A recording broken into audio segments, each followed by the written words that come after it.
concussion protocol. So they're still going through it. You'll see them at practice, but they're going through it. So. Is that just kind of a technicality, Robert, where they have to practice to clear the protocol? Yeah, it's very similar. Not speaking for Sauce because it happened so much later in the week, but DJ was on the same timeline, and then Thursday he couldn't pass that hurdle on Thursday. So it's going to be one of those things with both of them that probably take all the way till game day. What's the extent of Cobb's shoulder injury?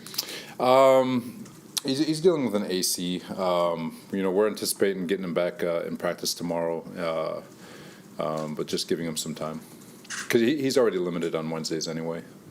From a veteran standpoint, but we felt like just give him one more day. What's the status of Dwayne Brown? He looks good. Everything looks good. We're going to wait another week before we're pushing it back another week, and not saying that he'll be activated next week, but we have time on that one. So his practice window won't open? No, his practice window's not open yet.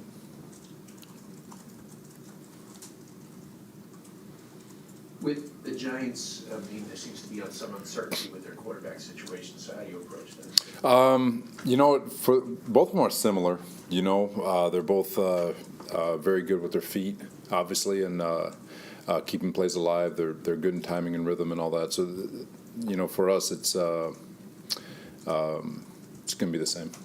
What have you noticed about the Giants the last few weeks? Because it seems like they're playing a little bit better. Yeah, they're playing a lot better. They're defensively. You guys know how much respect I have for Wink and what they do, and they've been making it very hard. They gave. I know San Fran had 30, but they gave San Francisco everything they could handle. They obviously Washington, Buffalo. They're playing at a really high level. The windows are tight. They're putting a lot of pressure on the quarterback. They're really good in the run game. They're playing really well. And then offensively, especially these last 2 weeks, Saquon's back. So he's obviously a big part of that offense. They're getting Waller involved more. Feels like over the last couple of weeks, they've just been moving the ball. And, again, another one of those teams that's pretty close to lighten up a scoreboard. They had the ball on the 1 yard line twice versus Buffalo.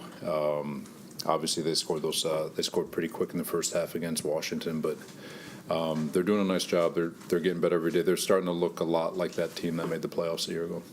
What are the hallmarks of the Wink defense? Chaos and pressure.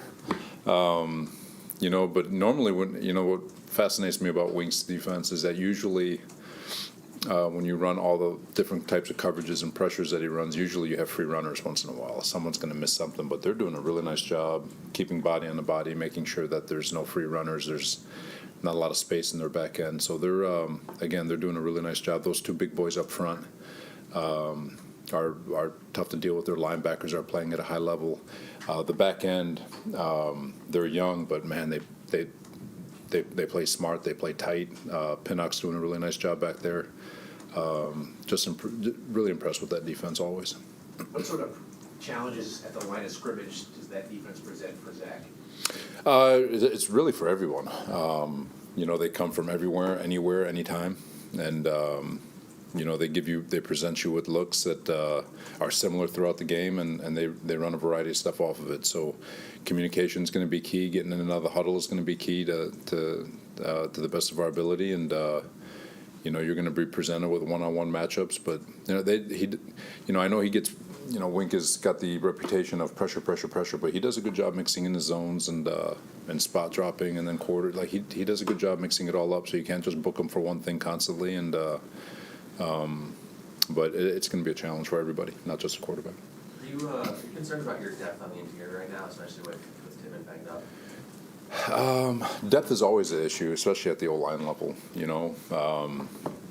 Thankfully, Wes stepped in, did a really nice job against Philadelphia. I thought he had a really good training camp too before he got hurt and with the concussion. So we feel good about where we are, but depth obviously is always going to be an issue as guys get hurt, obviously. Does Joe have a chance this week, or is that? I know you said he's a quick healer, but then before the bye you said could be some time. Yeah, no, it's he is a quick healer, and both statements can be true. There's always hopeful. You guys know me. I'm always hopeful that he could be available, but we'll see.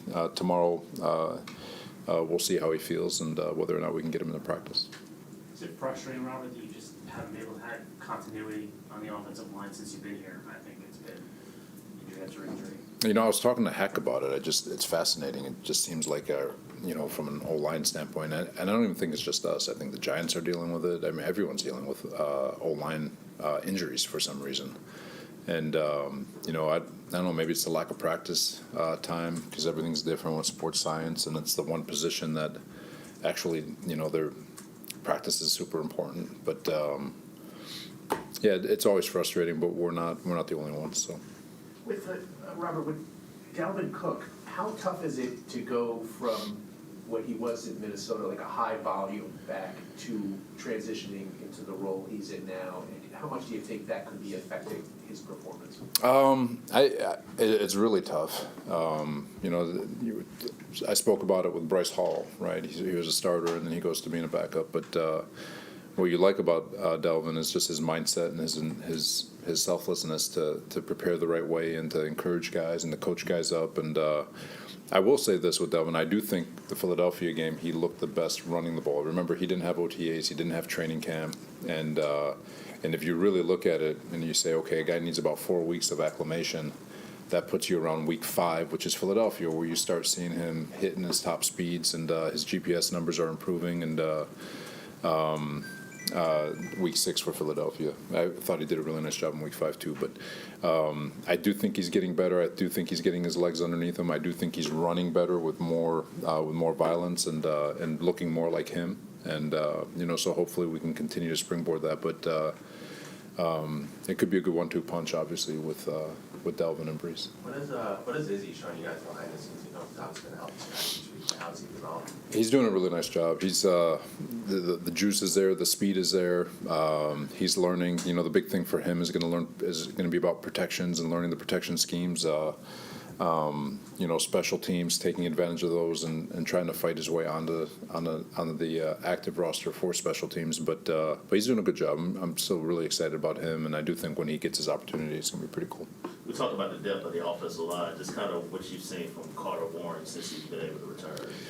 A little bit. It's been hard. Another one of those young men. He misses all of OTAs. He misses basically all of training camp, and so he's really, really behind in the sense of getting those real reps that he needs to continue to get better. He's working in the scout team, and he's doing the best he can. He's improving, but he just needs reps. He needs time, and once you get in the season, you're not getting nearly the amount of reps as you normally would during OTAs and training camp. But love his mindset, love the way he works, and so it's every little bit, every second we can have him on the grass is a good thing.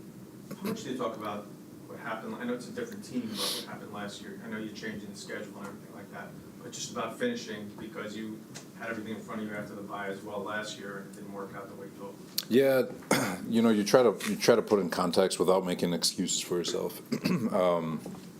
I think culmination of injuries along the offensive side of the ball where we were so depleted. I don't even know if we got a first down in the last 3 games of the year. But then you look inward from a scheduling standpoint and what could I have done better to help our guys not stay physically fresh, because everything for me last year was, okay, physically fresh, and forgot to take care of the mental. Or not necessarily forgot, but took the mental for granted, if you will. And because you can have a mental and physical you can be mentally exhausted if not done the right way. And so just trying to be more cognizant of the total human, if you will. And we'll see how it goes. And but there was a lot of studying that went into this off season to study what we did last year and try to find ways that we can improve. We'll see. Take a couple more. Uniqueness of just playing the Giants and just possibly having bragging rights, for the next 4 years. No, I'm excited about it. You said it. It's once every 4 years. Maybe there's crossover now at the 17th game, but I think it's really cool for the fans. I think it's great for sports talk radio and all the different newspaper outlets and all that. But it's a championship opportunity. A lot of respect for them. They've got a tremendous history. I think Dayball does a great job. A lot of respect for him. Still waiting for him to take me up on my pizza night offer, but we'll wait on that. But no, they're doing a great job, and but I think it's more. It is fun, but it's my first experience. So I'll let you know after the game, I guess. It's just sort of an off-beat path question. Now that Jermaine is a full-time player and Brees is healthy for the second half of the year, you think back to last year's draft, and I know you liked it when it happened, but when you look back at it now, 5 starters, I guess, if you count Mitchell, how instrumental has that been in the growth of the team? Oh, anytime you get young talent that plays at. I mean, obviously, I'm in my opinion, Pro Bowl levels. Sauce is playing at a Pro Bowl level. Garrett's a Pro Bowl receiver. Jermaine's playing at a Pro Bowl level, or at least close to it. Brees is playing at a Pro Bowl level. I mean, that's franchise defining. It's a really cool group. Thought Joe and his staff did a great job identifying players and being aggressive and going to get them. We were aggressive in getting Jermaine.